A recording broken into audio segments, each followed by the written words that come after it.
காங்கிரஸ் தொண்டர்கள் புதுசா வரக்கூடியவங்கள, அதாவது நேத்து பேஞ்ச மழையில இன்னைக்கு முளைச்ச காளான்களுக்கு பின்னாடி போயிடுவாங்கிறதுலாம் பொய்யான தோற்றம். காங்கிரஸ் கட்சியினுடைய வாக்காளர்கள் விஜய் பின்னாடி போவாங்க அப்படிங்கிறத நாங்க நம்பல. கூட்டணியில இருந்துகிட்டு இருக்கிறோம். நாங்க 25 சீட்டு நாங்க ஏற்கனவே போட்டிட்டோம். இப்ப நாங்க 40 கேட்கிறோம், 45 கேட்கிறோங்கிற இடத்துல 25ல இருந்து அவங்க 15 தான் தர்றேன்னு சொன்னாங்க, இல்ல 10 தான் தர்றேன்னு சொன்னாங்கன்னா கூட நம்ம மறுபரிசீலனை செஞ்சிருக்கலாம். ஒரு உதாரணத்துக்கு சொல்றேன், பிஜேபியினுடைய பி டீம் விஜய் சொல்றாங்க, நாங்க அவரோட கூட்டணி வைக்க வேண்டிய அவசியம் எங்களுக்கு இல்ல. பிரவீன் சக்கரவர்த்தியையும் சொல்றீங்க, மாணிக் தாவரையும் சொல்றீங்க, ஜோதிமணியையும் சொல்றீங்க. நான் சொல்றது என்னன்னா, இவங்களை தாண்டி இந்த பிம்பத்தை கட்டமைச்சதே தமிழக வெற்றி கழகம் தான் சொல்றேன்.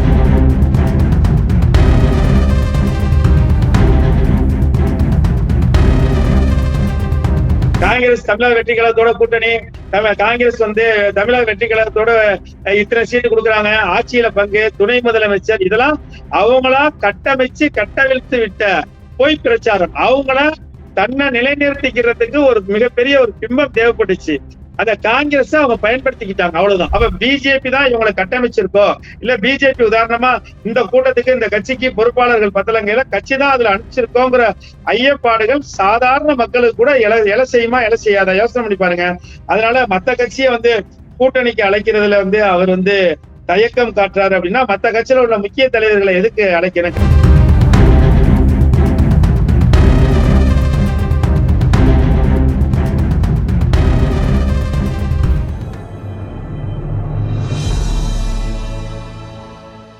தமிழ் மீடியா நேயர்களுக்கு அன்பு வணக்கம். இன்றைய நேர்காணலில் நம்முடன் இணைந்திருப்பவர் காங்கிரஸ் கட்சியின் அரசியல் ஆராய்ச்சி துறையின் மாநில செயலாளர் மதிப்பிற்குரிய திரு முகமது இஸ்மாயில் ஹாஜியார் அவர்கள். வணக்கம் சார். இப்போ இந்த 2026 சட்டமன்ற தேர்தலில் விஜயோட வருகை பல பேரோட வாக்குகளை உடைக்கும் சொல்றாங்க. அதை எப்படி பாக்குறீங்க? காங்கிரஸ் வாக்கு உடைக்கிறதுக்கு வாய்ப்பு இருக்கா? காங்கிரஸ் வாக்காளர்களுடைய அல்லது தொண்டர்களுடைய அந்த மனநிலையை யாரும் விலை கொடுத்து வாங்க முடியாது மேடம். எந்தவித எதிர்பார்ப்பும் இல்லாம, அதாவது கட்சி பதவிகள்ல இருந்து இல்ல மற்ற விஷயங்கள்ல இருந்து எந்த விதமான எதிர்பார்ப்பும் இல்லாம பயணிக்கிறவங்க தான் காங்கிரஸ் தொண்டர்கள். இது நான் மிகைப்படுத்தி சொன்னதாக நீங்க நினைச்சுக்கிற வேண்டியது இல்ல. இப்ப அதிமுகவுல ஒருத்தவங்க ஒரு 5 வருஷம் இருப்பாங்க ஆட்சியில, ஆட்சி போனது பிறகு திமுகவுக்கு வருவாங்க, திமுகவுல உள்ளவங்க அதிமுகவுக்கு போவாங்க. இது 1967க்கு பிறகு 2026 வரை நடந்துகிட்டு இருக்கக்கூடிய இந்த 60 வருஷ பயணங்கள்ல நடந்துகிட்டு இருக்கிற விஷயம் மேடம். ஆனால் 1967க்கு பிறகும் கூட காங்கிரஸ் கட்சியில தொடர்ந்து பயணிக்கக்கூடிய காங்கிரஸ் தொண்டர்கள் உண்மையிலேயே கட்சிக்காக, நாட்டுக்காக, கொள்கை பற்றோட அதுல இருக்கிறாங்க. அதனால காங்கிரஸ் தொண்டர்கள் புதுசா வரக்கூடியவங்கள, அதாவது நேத்து பேஞ்ச மழையில இன்னைக்கு முளைச்ச காளான்களுக்கு பின்னாடி போயிடுவாங்கிறதுலாம் பொய்யான தோற்றம். மத்த கட்சிகள்ல புதிய வாக்காளர்கள் அல்லது ரசிகர்களாக இருக்கக்கூடிய இளைஞர்களுடைய வாக்குகள் பிரியுமே தவிர, காங்கிரஸ் கட்சியினுடைய வாக்காளர்கள் விஜய் பின்னாடி போவாங்க அப்படிங்கிறத நாங்க நம்பல. அதை தாண்டி பொதுவான அசம்சன் என்னன்னா, என்னைய பொறுத்தவரையும் ஒரு காங்கிரஸ் கட்சிக்காரராகவும் மாநில செயலாளராகவும் அரசியல் பார்வையாளராகவும் இருந்தோம்னா, என்னுடைய கணக்கு பிரகாரம் ஒரு 12ல இருந்து 16%, உதாரணமா 2 கூட்டணியும் வேணாம் அப்படின்னு நோட்டாக்கு எதிர்பார்க்கிறவங்க, இல்ல புதுசா ஏதாவது மாற்றம் வருமே அப்படிங்கிற ஆசைப்படுறவங்க 12ல இருந்து 16% வரையும் அவர் வாக்கு வாங்குறதுக்கு வாய்ப்பு இருக்கு. அதே மாதிரி குறிப்பிட்ட வகையில சீட்டுன்னு பார்த்தோம்னா 1 சீட்ல இருந்து 3 சீட்டு ஜெயிக்கிறதுக்கு வாய்ப்பு இருக்கு. Okay sir. இப்போ ஆனா விஜய் பிஜேபி கூட கூட்டணி அமைக்க போறாங்கன்னு சொல்லி ஒரு பக்கம் பேசினாங்க. இன்னொரு பக்கம் காங்கிரஸ் கூட அந்த மாணிக்க தாகூர், திமுக அந்த பேச்சுவார்த்தை டைம்ல பார்த்தீங்க அப்படின்னா, காங்கிரஸ் திமுக விட்டு கூட்டணியிலிருந்து விலகி தாவேக்காவோட இணைய போகுது அப்படிங்கிற மாதிரி 2 பக்கமும் பேசிட்டு இருந்தாங்க. அது எப்படி பார்க்குறீங்க? ஐ திங்க் பிரவீன் சக்கரவர்த்தி அவர்கள் தான் இந்த பேச்சுவார்த்தைக்கு முன்வந்து பேசினாங்க அப்படிங்கிற மாதிரியும் பேசும் பொருளா இருந்துச்சு. இல்ல, நான் என்ன சொல்றேன்னா, காங்கிரஸ் கட்சி விஜயோட கூட்டணி சேர வேண்டிய அவசியம் எங்களுக்கு என்ன இருக்கு? நான் நியாயமா நீங்க சொல்லுங்க. 2021ல திமுகவோட நாங்க கூட்டணி சேர்ந்தோம், 18 சீட்டு ஜெயிச்சோம். அந்த பயணம் தொடர்ந்தது. நாடாளுமன்ற தேர்தல் 2024ல வந்துச்சு. 40 சீட்டு பாண்டிச்சேரியோடு சேர்த்து 40 சீட்ல நாங்க போட்டிட்டோம். 40க்கு 39 இல்ல, 40க்கு 40 ஜெயிச்சோம். பாராளுமன்றத்துல எங்களுடைய பிரச்சனைக்காக திமுக எம்பிக்கள் குரல் கொடுக்குறாங்க. திமுகவுடைய சில பிரச்சனைகளுக்காக காங்கிரஸும் மற்ற இந்தியா கூட்டணியும் நாங்க குரல் கொடுக்குது. இந்தியா கூட்டணி பாராளுமன்றத்துல ஒற்றுமையா அந்த பிஜேபியினுடைய அடக்குமுறைகளை எதிர்த்து நாங்க போராடுறோம். நாங்க விஜயோட போறதுக்கு உண்டான வேற ஏதாவது ஒரு காரணம் சொல்லணும்.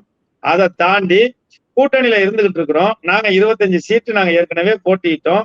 இப்ப நாங்க 40 கேட்கிறோம், 45 கேட்கிறோங்கிற இடத்துல 25ல இருந்து அவங்க 15 தான் தர்றேன்னு சொன்னாங்க, இல்ல 10 தான் தர்றேன்னு சொன்னாங்கன்னா கூட நம்ம மறுபரிசீலனை செஞ்சிருக்கலாம். ஒரு உதாரணத்துக்கு சொல்றேன், மறுபரிசீலனை செய்யல.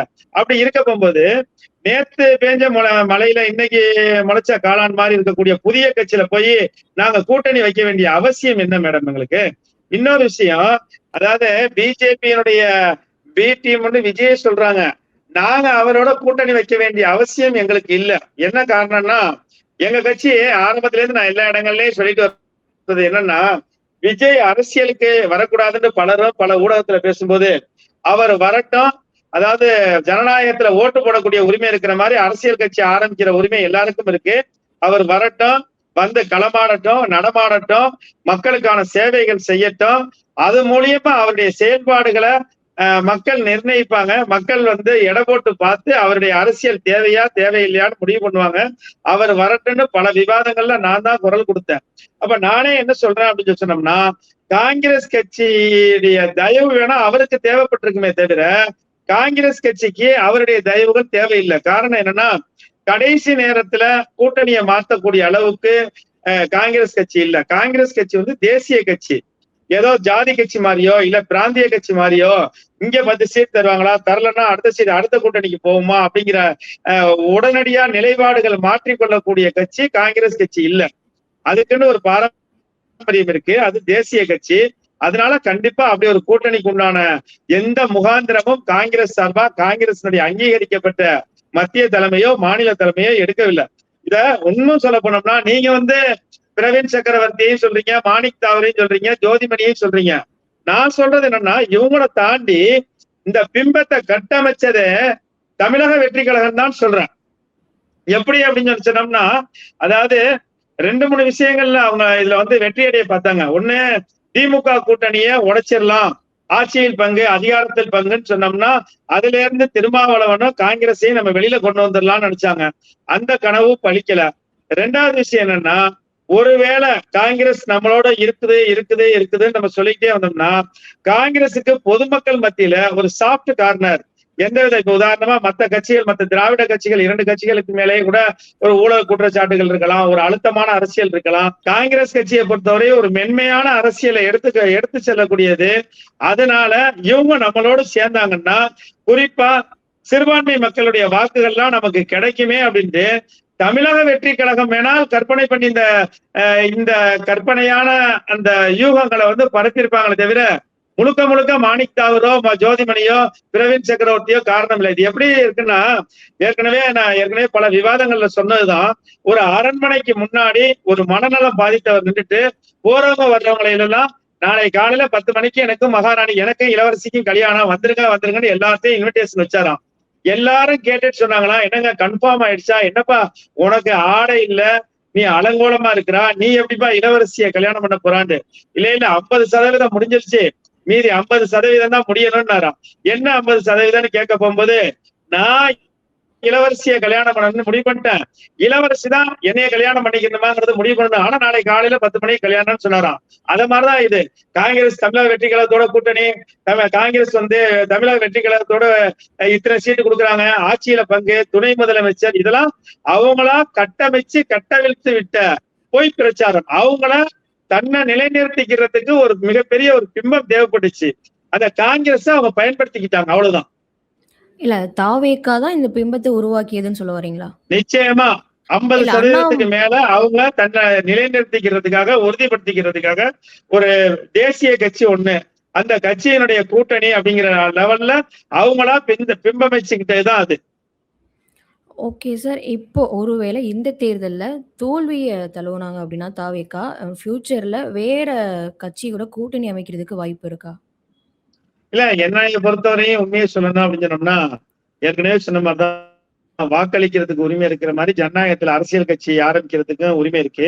தமிழக வெற்றி கழகத்தை பொறுத்தவரையும் படிச்ச இளைஞர்கள், ஆர்வமுள்ள இளைஞர்கள், அதாவது ஒரு 50% ஒரு ரசிகர்களா இருந்தாலும் கூட மத்தவங்களும் அதுல இருக்கிறாங்க.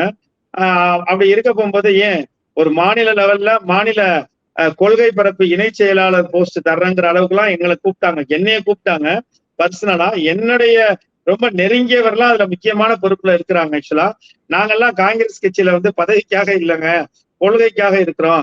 எம்எல்ஏ எம்பிக்காக இல்லைங்க, காங்கிரஸ் கட்சி வளரணுங்க, காங்கிரஸ் கட்சி மக்களுக்கு சேவை செய்யணுங்க, அந்த சேவை மூலியமா அந்த நாடு காப்பாற்றப்படணுங்க, அதுல எந்தவித மாற்று கருத்தும் இல்லைன்னு நாங்கெல்லாம் இதுல பயணிச்சுக்கிட்டு இருக்கோம். இதை நான் சொல்றதுடைய நோக்கம் என்ன அப்படின்னோம்னா, நாங்க பயணிச்சுட்டு இருக்கோம். ஆனா அதே மாதிரி அதுலயும் ஒரு நிறைய படிப்பாளிகள் இருக்கிறாங்க. ஒருவேளை தமிழக வெற்றி கழகம் இந்த தேர்தலில் தோல்வி அடைஞ்சால் மத்தவங்க சொல்ற மாதிரி அந்த கட்சி இதோட அழிஞ்சு போயிரும், இல்ல வளர்ச்சி அடையாது, தமிழகத்துல எடுபடாது அப்படிங்கிற வாதத்தை எல்லாம் பின்னுக்கு தள்ளிட்டு சகோதரர் விஜய் என்ன பண்ணணும் அப்படின்னம்னா, இந்த 5 வருஷத்துல தமிழ்நாட்டில் நடக்கக்கூடிய அனைத்து மக்கள் தேவைக்கான போராட்டங்கள், ஆர்ப்பாட்டங்கள்ல கலந்துகிட்டு தன்னுடைய கருத்துக்களை வெளியிடுறது மட்டுமல்ல, மக்களுக்கான சேவையாற்றுறதுக்கு தெருவுல வீதியில ரோட்ல என்ன போராட்டமோ மக்களோட மக்கள் பயணிச்சாருன்னா நிச்சயம் 2031 ஒரு நல்ல ஒரு மாற்றங்கள் ஏற்படுத்துறதுக்கு அவர் கட்சி முயலும். ஒருவேளை அந்த நேரத்துல நாங்களே காங்கிரஸ் தலைமையில ஒரு அணி அமைச்சர்னா எங்க தலைமையின் கீழே அவர் வர்றதுக்கு நாங்க கூப்பிடுவோம். ஓகே, நீங்க உங்க கட்சிக்கு ஒவ்வொரு கூப்பிடுவீங்கன்னு சொல்ல வரீங்களா? நிச்சயமா. ஏன்னா நாங்க தானே 150 வருஷ கட்சி. நாங்க தேசிய கட்சி. நாங்க இந்தியாவோட சுதந்திரம் அடைஞ்சது 1947 இருந்து 67 வரையும் 20 வருஷமா நாங்க தமிழ்நாட்டை நாங்க ஆட்சி புரிஞ்சுக்கிட்டு இருந்தோம். தமிழ்நாட்டினுடைய பல ஆலைகளும் பல பல பல தடுப்பணைகளையும் கட்டின கட்சி காங்கிரஸ் கட்சி. இன்னைக்கு உள்ள பெல் நிறுவனத்திலிருந்து, நிலக்கரி சுரங்கத்திலிருந்து இன்னும் எண்ணிலடங்காத திட்டங்களை கொண்டு இந்த 20 வருஷத்துல அவ்வளவு கட்டமைப்பை கொண்டு வந்தது, தமிழ்நாட்டினுடைய ஆரம்ப பொருளாதார முன்னேற்றத்துக்கு கொண்டு வந்தது காங்கிரஸ் கட்சி தான். அந்த காங்கிரஸ் கட்சியோட 2031 முடிஞ்சா அவருடைய கட்சி 5 வருஷம் தொடர்ந்து வளர்த்துட்டு எங்களோட கூட்டணி வர்றதுக்கு நாங்க அவரை அழைக்கிறோம். யார் பின்னாடி போகணும்னு ஒரு கணக்கு இருக்குல்ல. ஆக்சுவலா இல்ல சார், இப்போ நீங்க சொன்னது என்னன்னா, தாவேக்காவினர் உங்களை அழைத்தாங்க கூட்டணிக்குள்ள அமைக்கிறதுக்குன்னு சொன்னீங்க. ஆனா விஜய் அவர்கள் பார்த்தீங்க அப்படின்னா, வேற கூட்டணியில இருக்கிறவங்கள தான் கட்சியில இணைச்சு கொள்றதுக்கு ரொம்ப தயங்குறாரு, ரொம்ப யோசிக்கிறாங்கிற ஒரு விமர்சனமும் வந்துட்டு இருந்துச்சு இல்லையா? அதெல்லாம் பொய்யான பிம்பம். அதாவது உள்ளங்கை நெல்லிக்கனின்னு சொல்லுவோம். அவர் கட்சியில இருக்கக்கூடிய அத்தனை தலைவர்களையும் நீங்க எடுத்து பாருங்க. செங்கோட்டையன் வேற கட்சியில முக்கிய பொறுப்புல இருந்தவர் வந்திருக்காரு, நிர்மல் குமார் அது மாதிரி வந்திருக்காரு, புஷி ஆனந்த் வந்திருக்காரு. இப்படி நிறைய விஷயங்களை நம்ம கோடிட்டு காமிக்கலாம். ஆக்சுவலா அது நிறைய உள் விமர்சனங்களுக்கு உள்ள போகும். அதுல முக்கியமா அவர் வெளியில எந்தெந்த கட்சியில இருந்து எல்லாம் ஆளுகளை கொண்டு வந்திருக்காங்களோ அதுல 50% மேல பாரதிய ஜனதாவுடைய அந்த கட்சியோட கூட்டணி அல்லது அந்த கொள்கையோடு ஒத்து போன கட்சிகள்ல இருந்து ஆட்களை எடுத்திருக்காங்க. அப்ப நம்ம வெளியில இருந்து நம்ம என்ன யோசனை பண்ணுவோம்? அப்ப பிஜேபி தான் இவங்களை கட்டமைச்சிருக்கோ, இல்ல பிஜேபி உதாரணமா இந்த கூட்டத்துக்கு இந்த கட்சிக்கு பொறுப்பாளர்கள் பத்தலங்கையில கட்சி தான் அதுல அனுப்பிச்சிருக்கோங்கிற ஐயப்பாடுகள் சாதாரண மக்களுக்கு கூட எலை செய்யுமா எலை செய்யாத யோசனை பண்ணி பாருங்க. அதனால மத்த கட்சியை கூட்டணிக்கு அழைக்கிறதுல அவர் தயக்கம் காட்டுறாரு அப்படின்னா மத்த கட்சியில உள்ள முக்கிய தலைவர்களை எதுக்கு அழைக்கணும்? கட்சிங்கிறது ஒரு பில்டிங்கோட வர்றது இல்லையில, கட்சியில உள்ள பொறுப்பாளர்கள் சேர்ந்து வந்தாதானே கட்சியினுடைய கூட்டணிக்கு அழைக்கிறதுன்னு அர்த்தம். அதுல ஒவ்வொரு ஆளாதான் நீங்க உரிமை இருக்கீங்களே, அதை நான் தப்பு சொல்ல வரல. ஆக்சுவலா அப்ப ஒவ்வொரு கட்சியிலிருந்து நீங்க ஆட்களை வரவழைச்சிட்டு மத்த கட்சி கூட்டணி சேர்றதுக்கு விஜய் விரும்பல அப்படின்னு சொன்னோம்னா அது செய்யற செயலுக்கும் சொல்ற சொல்லுக்கும் சம்பந்தம் இல்லாமலே இருக்கு. ஓகே சார், இப்போ நீங்க காங்கிரஸோட வாக்க கண்டிப்பா தாவேக்கா உடைக்காதுன்னு சொல்லிட்டீங்க. இப்போ எதிர்கட்சியினரான அதிமுக வாக்க உடைக்குமா? அதிமுகவா இருக்கட்டும், நாம் தமிழராக இருக்கட்டும். நிச்சயமா அதிமுகவினுடைய வாக்குகளை உடைக்கும். எப்படி அப்படின்னம்னா, மறைந்த கலைஞர் கருணாநிதி அவங்க இறந்ததுக்கு பிறகு திமுகவை அப்படியே சிந்தாம சிதறாம அப்படியே மு.க. ஸ்டாலின் கட்டமைச்சு வச்சிருக்காரு. அதுல 2 கோஷ்டியோ 3 கோஷ்டியோ இல்ல, ஒரே கோஷ்டி ஸ்டாலின் தான். அதே மாதிரி காங்கிரஸ் பொறுத்தவரையும் அகில இந்திய லெவல்ல ராகுல் காந்தியினுடைய தலைமையின் கீழ் பணியாற்றக்கூடிய அனைத்து தொண்டர்களும் ஒருங்கிணைந்துதான் இருக்காங்க. ஆக்சுவலா மாற்று கருத்துக்களை நாங்க சொல்றோமே தவிர எங்களுக்குள்ளேயே கோஷ்டி தலைவர்கள் கோஷ்டி அப்படிங்கிற மாதிரிலாம் இல்ல. ஒவ்வொருத்தவங்களும் ஒவ்வொருத்தர் பின்னாடி அணிவகுப்பாங்க. அதுக்காக காங்கிரஸ் வேண்டாம், இந்த காங்கிரஸ் ஏ காங்கிரஸ் டீம் ஒண்ணு, பி காங்கிரஸ் டீம் ஒண்ணு இல்ல. ஆனா அதிமுகவை பொறுத்தவரை உங்களுக்கு தெரியும், அம்மையார் ஜெயலலிதா அவங்க இறந்ததுக்கு பிறகு அந்த கட்சி இன்னைக்கு அளவுல நம்ம சொல்லணும்னா 9 துண்டுகளா சிதறி இருக்கு. எடப்பாடி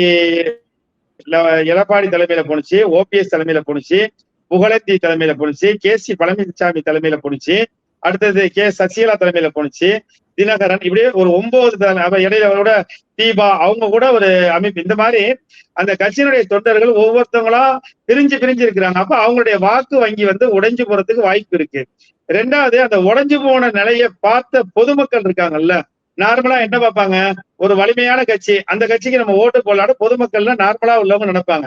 அப்ப அதிமுகவுக்கு ஓட்டு போடலாம்னு நினைக்கக்கூடிய அந்த பொதுமக்கள் இருக்காங்க பாத்தீங்களா, அவங்க கூட சரி இந்த நமக்கு டிஎம்கே பிடிக்காதுப்பா வேணாம், அப்ப ஏடிஎம்கேக்கு தான் போடணும். ஏடிஎம்கேல எல்லாமே பிரிஞ்சிருக்காங்க, யாருக்கு போட்டாலும் ஜெயிக்காது, அப்ப நம்ம என்ன பண்ணுவோம், புதுசா விஜய்க்கு போடுவோம் அப்படின்னு போறதுக்கு உண்டான வாய்ப்புகள் நிறைய இருக்கு. அதுல முக்கியமான ஒரு விஷயம் சொல்லணும் அப்படின்னோம்னா, அதிமுகவினுடைய வெற்றியை பாதிக்கக்கூடிய இடத்துல 24 தொகுதிகள்ல குறைஞ்சபட்சம் 15 24 தொகுதிகள்ல சசிகலா அம்மையாரும் டாக்டர் ராமதாஸ் அவர்களுடைய கூட்டணி வாங்கக்கூடிய வாக்குகள் அதிமுகவுடைய தோல்விக்கு மிகப்பெரிய ஒரு காரணமா அமைது பாருங்க. ஆக்சுவலா அதாவது அந்த 15 தொகுதிகள்ல திமுகவோ காங்கிரஸோ, திமுக காங்கிரஸ் கூட்டணியோ வெல்லக்கூடிய இடங்கள்ல அவங்க சசிகலா வாங்கக்கூடிய வாக்குகள் வித்தியாசத்தினால அதிமுக தன்னுடைய பலத்தை இடத்தை இழக்குது. நிச்சயமாக சார். நீங்கள் நேயர்களுக்கு பல்வேறு தகவலை ஷேர் பண்ணிக்கீங்க. தொடர்ந்து பேசுவோம் சார். மிக்க நன்றி சார்.